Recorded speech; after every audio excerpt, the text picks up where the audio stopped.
Ruang tengah dari sebuah ruang yang cukup menyenangkan buat sesuatu keluarga yang tidak begitu rakus. Lumayan keadaannya, sebab lumayan pula penghasilan si pemiliknya. Sebagai seorang kasir di sebuah kantor dagang yang lumayan pula besarnya, kasir kita itu bernama Misbah Jazuli. Sandiwara ini ditulis khusus untuk latihan bermain, tetapi itu sangat sederhana sekali dan sangat kecil sekali. Dan sandiwara ini kita mulai pada suatu pagi. Mestinya pada suatu pagi itu ia sudah duduk dekat kasregisternya di kantornya. Tapi pagi itu ia masih berada di ruang tengahnya. Kelihatan lesu seperti wajahnya. Tas sudah dijinjingnya dan ia sudah melangkah hendak pergi. Tapi urung lagi untuk yang sekian kalinya. Dia bersiul sumbang untuk mengatasi kegelisahannya, tapi tak berhasil. Saudara-saudara yang terhormat, sungguh sayang sekali. Sandiwara yang saya mainkan ini sangat lemah sekali. Pengarangnya menerangkan bahwa kelemahannya, maksud saya kelemahan cerita ini disebabkan ia sendiri belum pernah mengalaminya. Ini ya, betapa tidak saudara, sangat susah diletakkannya tasnya. Saya sangat susah sekali sebab istri saya sangat cantik sekali. Kecantikannya itulah yang menyebabkan saya jadi susah dan hampir gila. Sungguh mati saudara, dia sangat cantik sekali. Sangat jarang Tuhan menciptakan perempuan cantik. Disengaja, sebab perempuan-perempuan jenis itu hanya menyusahkan dunia.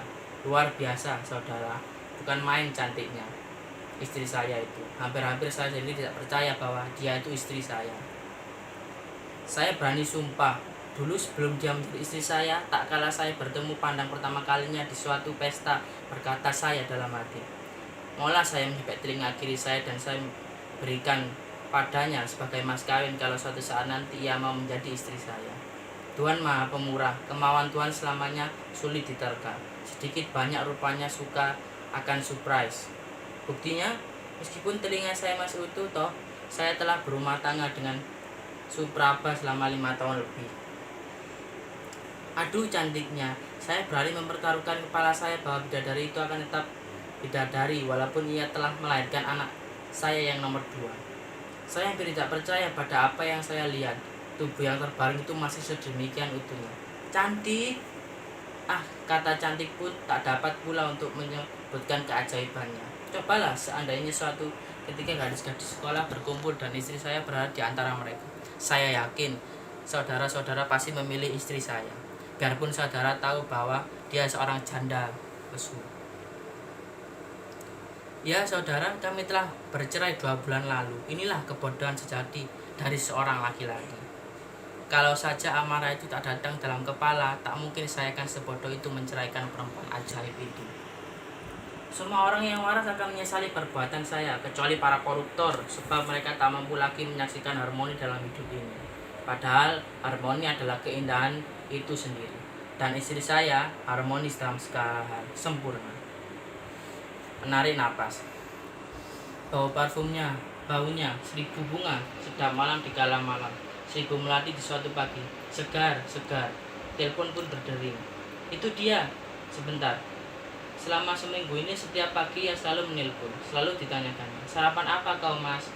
Kemarin saya menjawab, nasi putih dengan goreng otak sapi. Pagi ini saya akan menjawab, mengangkat gagang telepon. Misbah Jazuli di sini. Halo. Meletakkan pesawat telepon. Salah sambung. Gila, saya marah sekali. Penelpon itu tak tahu perasaan sama sekali. Tiba-tiba, oh iya, jam berapa sekarang? Gugup melihat arloji. Tepat 8:04, saya telah terlambat 3/4 jam. Maaf, saya harus ke kantor. Lain kali kita sambung cerita ini atau datanglah ke kantor saya. PT Dwi Warna di Jalan Merdeka. Tanyakan aja di sana, nama saya Kasir Jazuli. Maaf, sampai ketemu. Melangkah cepat. Sampai di pintu, sebentar ia ragu, tapi kemudian ia terus juga agak lama. Kasir kita masuk lagi dengan lesu. Mudah-mudahan perdagangan internasional dan perdagangan nasional tidak terganggu meskipun hari ini saya telah memutuskan tidak masuk kantor. Tidak, saudara-saudara, tidak bisa saya nanya mencap saya punya bakat pemalas. Saudara bisa bertanya kepada Pak Sukandar kepala saya tentang diri Misbah Jazuli. Tentu Pak Sukandar segera mencari kata-kata yang terbaik untuk menghormati kerajinan dan kecermatan saya. Kalau saudara mau percaya, hari inilah Hari pertama saya membolos, sejak 6 tahun lebih saya bekerja di PT Dwi Warna. Seperti saudara saksikan sendiri, badan saya sedemikian lesunya, bukan? Tuhanku, ya hanya Tuhanlah yang tahu apa yang terjadi dalam diri saya. Saya rindu pada istri saya dan sedang ditimpa rasa penyesalan, dan saya takut masuk kantor berhubung pertanggungjawaban keuangan. Telepon berdering. Sekarang pasti dia menuju pesawat telepon. Saya sendiri tidak tahu kenapa selama seminggu ini ia selalu menelpon saya. Apa mungkin ia mengajak rukun dan rujuk kembali? Tak tahulah saya. Saya sendiri pun terus mengharap dia kembali, dan tapi tidak. Saya tidak boleh menghina diri sendiri begitu bodoh. Bukan saya yang salah, dia yang salah. Yang menyebabkan peristiwa perceraian ini bukan saya, tapi dia. Dia yang salah. Sebab itu dia yang selayaknya minta maaf pada saya. Ya, dia harus minta maaf. Toh saya laki-laki berharga, saya punya penghasilan yang cukup. Laki-laki gampang saja menarik perempuan sekalipun sudah 10 kali beristri. Pandang perempuan dengan pasti, air muka disegarkan dengan sedikit senyum, dan suatu saat berpura-pura berpikir menimbang kecantikannya, dan kemudian pandang lagi dan pandang lagi dan pandang lagi. Jangan sekali-kali kasar, wajah lembut seperti waktu kita berdoa, dan kalau perempuan itu menundukkan kepalanya berarti lasso kita telah menjerat lehernya. Beres. Nah, saya cukup punya martabat, bukan? Dan lagi, dia yang salah. Ingat, dia yang salah. Nah, saudara tentu sudah tahu tentang sifat saya. Saya sombong seperti umumnya laki-laki. Kesombongan saya mungkin juga karena sedikit rasa rendah diri. Tidak, bukankah saya punya tampang tidak begitu jelek? Telepon berdering lagi. Pasti istri saya. Menarik napas panjang. Saya telah mencium bau bedaknya. Demikian wanginya sehingga saya yakin kulitnya yang menyebabkan bedak itu wangi. Oh, apa yang sebaiknya saya katakan? Tidak, saya harus tahu harga diri. Kalau dia aku maafkan, niscaya akan semakin kurang ajar. Saudara tahu mengapa semua ini bisa terjadi? Oh, kecantikan itu. Ah, bangsat. Selama ini saya diusirnya dengan perasaan-perasaan yang gila. Bangsat. Saudara tahu dia telah berhubungan lagi dengan pacarnya ketika di SMA. Ya, memang saya tidak tahu benar betul tidaknya prasangka itu. Tapi coba bayangkan betapa besarnya perasaan saya. Suatu hari secara kebetulan saya pulang dari kantor lebih cepat dari biasanya, dan apa yang saya dapati, laki-laki itu ada di sini dan sedang tertawa-tertawa. Dengar, tertawa-tertawa. Ya Tuhan, cemburuku mulai menyerang lagi. Perasaan cemburu yang luar biasa. Telepon berdering lagi. Pasti dia. Mengangkat gagang telepon. Misbah, Jaisul di sini. Halo. Sekarang menjauhkan pesawat telepon dari telinganya. Inilah ular yang menggoda Adam dahulu. Perempuan itu menelpon dalam keadaan aku begini. Jahanam. Ya, saya Jaisul, ada apa? Nanti dulu. Jangan dulu kau memakai kata-kata cinta yang membuat kaki gemetar itu. Dengar dulu. Apa perempuan biadab? Kau telah menghancurkan kejujuranku. Dengarkan. Kau telah menghancurkan kejujuranku. Dengarkan. Kau telah menyebabkan semuanya semakin berantakan dan membuat aku gelisah dan takut seperti buronan. Meletakkan pesawat dengan marah. Betapa saya marah. Sesudah beberapa puluh juta uang kantor saya pakai berfoya-foya, apakah ia mengharap saya mengangkat lemari besi itu ke rumahnya? Gila. Ya saudara, saya telah berhubungan dengan seorang perempuan. Beberapa hari setelah bertengkar di pengadilan agama itu, saya tertipu. Uang saya ludes, uang kantor ludes. Tapi saya masih bisa bersyukur sebab lumpur itu baru mengenai betis saya. Setengah bulan yang lalu saya terjaga dari mimpi edan itu. Betapa saya terkejut waktu menghitung beberapa juta uang kantor katut. Dan sejak itulah saya ingat istri saya, dan saya mendengar tangis anak saya. Tambah lagi istri saya selalu menelpon sejak seminggu belakangan ini. Tuanku, bulan Desember baru lagi kantor saya mengadakan stok opname. Inilah penderitaan itu. Memandang potret di atas rak buku. Semenjak itu yang lalu saya pegang lagi potret itu. Tuan, apakah saya mesti menjadi penyair untuk mengutarakan secara badan dan secara jiwa ini? Apabila anak-anak telah tidur semua, dia duduk di sini di samping saya. Dia membuka majalah dan saya membaca surat kabar. Apabila suatu saat mata kami bertemu, maka kami pun sama-sama tersenyum. Lalu saya berkata lembut, manis, kau belum mengantuk? Wajahnya yang menakjubkan itu menggeleng-geleng, indah dan manis. Dia berkata juga dan lembut, aku hanya menunggu kau, mas. Saya tersenyum dan saya berkata lagi, aku hanya membaca koran, manis. Lalu ia berkata, aku akan menunggu kau membaca koran, mas. Kemudian kami pun sama-sama tersenyum bagai merpati jantan dan berbeda. Ku belai rambutnya yang halus mulus itu. Duh, wanginya, nyamannya, lautan minyak wangi yang memingsangkan dan membius sukma. Apabila dia berkata seraya menengadah. Mas, maka segera aku padamkan lampu di sini dan lewat jendela kaca kami menyaksikan pekarangan dengan bunga-bunga yang kabur. Dan langit biru itu bening, di mana purnama yang kuning telur ayam itu merangkak-rangkak dari ranting ke ranting. Tiba-tiba ganti nada. Hah? Saya baru saja telah menjadi penyair cengeng untuk mengenang semua itu. Tidak, laki-laki itu.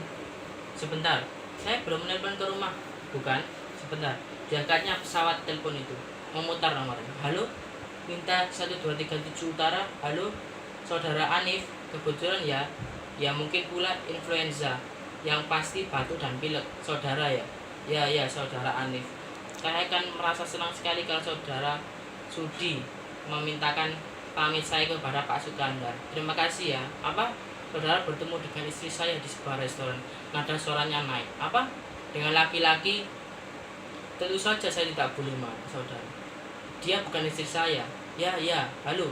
Ya, jangan lupa pesan saya pada Pak Sukandar. Batuk dan meninggal di dunia. Saya sakit. Ya, pilek. Terima kasih. Meletakkan pesawat telepon. Seharusnya saya tak boleh marah. Bukan dia bukan istri saya lagi. Persetan. Pokoknya saya marah. Persetan. Cemburuan kumat lagi. Persetan. Saudara bisa mengira apa yang terdapat dalam hati saya. Saudara tahu apa yang ingin saya katakan pada saudara. Saya hanya butuh satu barang, saudara, yang benar-benar butuh pistol. Saya akan bunuh mereka sekaligus. Kepala mereka cukup besar untuk menjaga agar perlu saya tidak meleset dan pelipisnya. Nampaknya sudah kacau. Kalau mayat itu sudah tergeletak di lantai, apakah saudara pikir saya akan mendirikan pistol di kening saya? Oh tidak, dunia dan hidup tidak selebar daun kelor, saudara. Sebagai orang yang jujur dan jangan lupa saya adalah seorang kesatria dan sportif, maka tentu saja secara dantan saya akan menghadap dan menyerahkan diri pada Pak Polisi yang terdekat dan berkaitan dengan bangga dan heroik. Pak, saya telah menembak Pronot Citra dan Roro Mendut. Tentu polisi itu akan tersenyum dan kagum campur haru. Dan bukan tidak mungkin ia akan memberi saya segelas teh dan baru setelah itu membawa saya ke dalam sebuah sel yang pengap. Hari selanjutnya saya akan diperiksa. Ya, diperiksa, lalu diadili. Ya, diadili. Saudara tahu apa yang hendak saya katakan pada hakim? Kepada jaksa, kepada panitera, dan kepada seluruh hadirin akan saya katakan kepada mereka pengganggu masyarakat, maka sudah sepatutnya dikirimkan neraka jahanam. Bukankah bumi Indonesia yang ketentramannya harus dijaga oleh setiap warganya? Saudara pasti tahu, seperti saya pun tahu, hakim yang botak itu akan berkata selain menjatuhkan palunya seumur hidup di Nusa Kambangan. Pikir saudaranya saya akan pingsan mendengar vonis semacam itu? Oh tidak, saudara. Saya akan tetap percaya pada Tuhan. Tuhan lebih tahu daripada hakim yang botak dan berkacamata itu. Lagi pula saya sudah siap untuk dibawa ke Nusa Kambangan. Di pulau itu saya hanya akan membutuhkan beberapa rim kertas dan pulpen, ya saudara. Saya akan menjadi pengarang. Saya akan menulis riwayat hidup saya dan proses pembunuhan itu yang sebenarnya, sehingga dunia akan sama membacanya. Saya yakin dunia ini akan mengerti letak soal yang sejati. Dunia akan menangis, perempuan-perempuan akan meratap, dan seluruh raga bumi ini akan berkabung sebab telah berbuat salah menghukum seseorang yang tak bersalah. Juga saya yakin hakim itu akan mengelus-ngelus botaknya dan akan mengucurkan air mata sebab menyesal, dan niscaya dia akan membuang palunya keluar itu. Itulah rancangan saya. Saya sudah berketetapan hati, saya sudah siap betul sekarang, siap dan nekat. Oh, nanti dulu, saya ingat sekarang. Saya belum punya pistol. Di mana saya bisa mendapatkannya? Inilah perasaan seorang pembunuh. Dendam yang cukup padat seperti padanya kertas petasan. Dasarnya letusannya saya ingat Sherlock Holmes sekarang, Agatha Christie, Edgar Allan Poe. Saya sekarang insaf. Siapapun tidak boleh mencibirkan segenap pembunuh, sebab saya kini percaya ada berbagai pembunuh di atas dunia ini.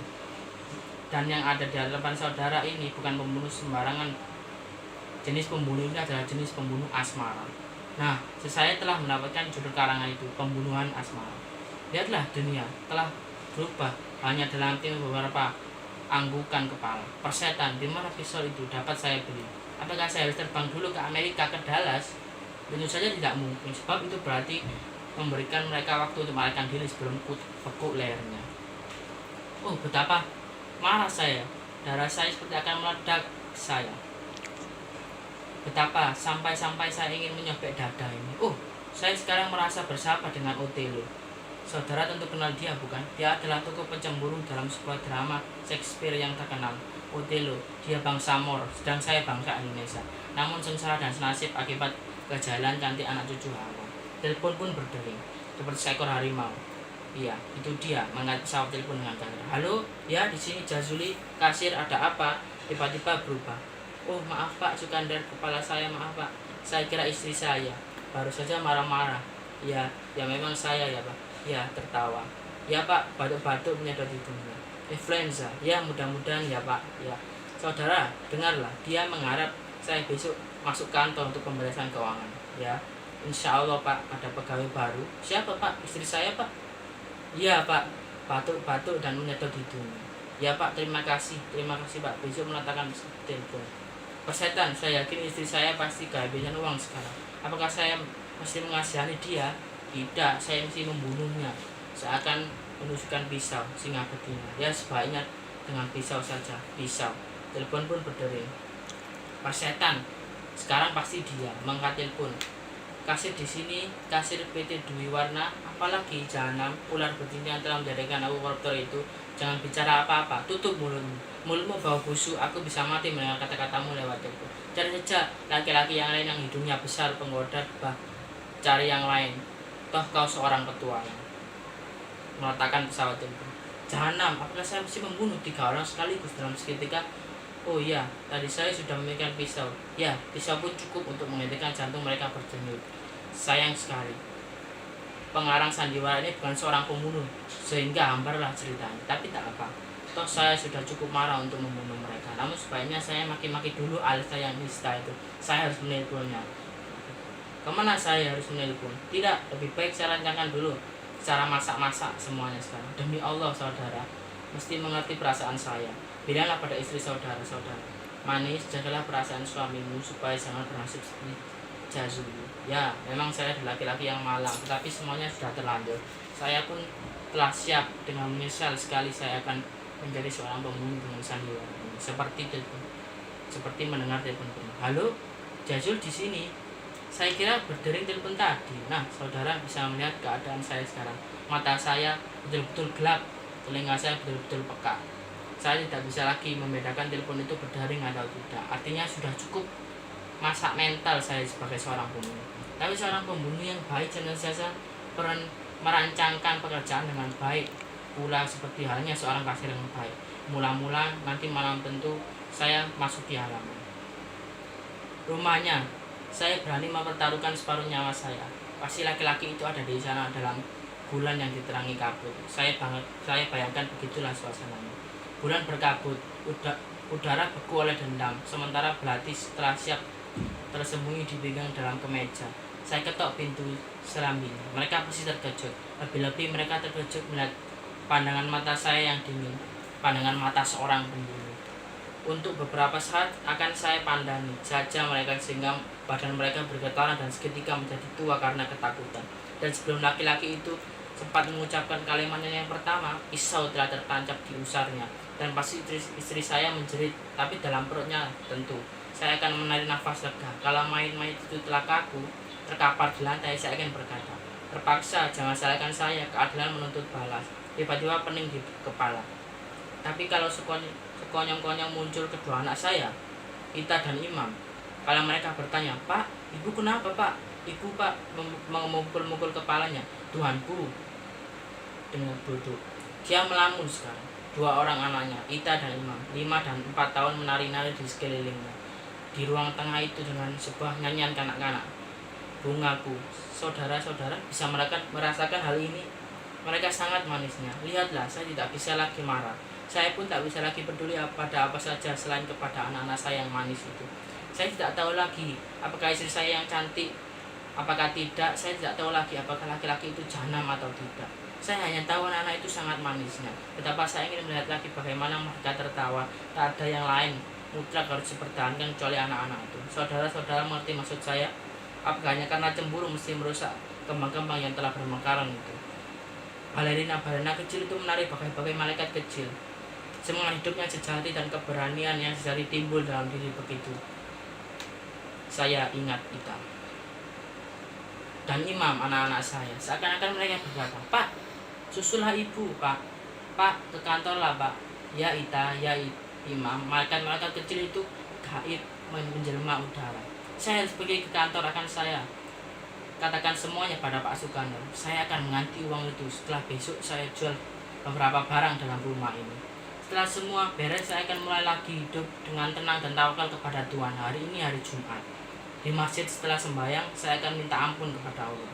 Saya tak mau tahu lagi apakah laki-laki Rahwana atau bukan. Saya tak mau tahu lagi apakah Sinta itu seorang atau tidak. Saya tidak peduli. Tuhan ada laki-laki yang macam itu dan perempuan itu ada dalam hidup saya.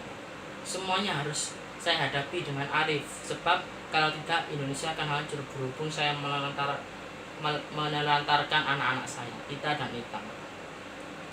Telepon pun berdering. Jahanam, kalau saudara mau percaya, inilah Sundal itu. Setiap kali saya tengah berpikir begini, Jahanam itu menelpon saya. Telepon berdering lagi. Jahanam, inilah Sundal. Itu sesudah uang kantor ludes. Apakah ia mengharap rumah ini dijual? Mengangkat pesawat telepon. Ya, Miss Zazuli, tersirat darahnya. Saudara, jantung saya berdebar seperti kala duduk di kursi pengantin. Demi Tuhan, tak salah, ini adalah istri saya. Oh, saya telah mencium bau bedaknya, hutan mawar dan hutan anggrek. Ya, manis saya sendiri. Saya yakin dia pun sepikiran dengan saya. Saya akan menjawab menyingkap kanangan lama. Halo? Tentu, kenapa kau tidak menelpon tadi? Ya, ke kantor bukan? Memang saya agak flu dan batuk-batuk. Ya, manis, kau ingat laut, pantai, pasir, tikar, kulit-kulit kacang? Ah, indah sekali bukan? Tentu. Bagaimana? Kawin, kau, segera. Lihatlah, naik. Niat baik selamanya tidak mudah segera terwujud. Apa? Hah? Saudara, gila perempuan itu. Apakah ini bukan suatu penghinaan? Dia mengharap agar nanti sore saya datang ke rumahnya untuk melihat apakah laki-laki calon suaminya itu cocok atau tidak baginya. Gila. Rupanya laki-laki yang dulu itu cuma iseng aja. Ya tentu bisa meletakkan pesawat ini saja. Jahanam.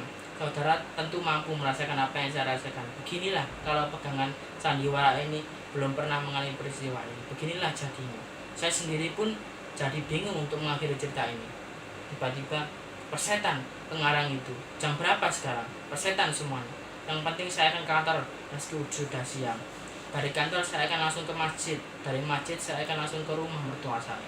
Langsung saya boyong semuanya. Anak-anak itu menanti saya. Persetan, sampai ketemu, selamat siang. Melangkah seraya menyambarkannya. Tiba-tiba berhenti. Setelah mengeluarkan sapu tangan, batuk-batuk dan menjadi. Saya influenza bukan? Selesai.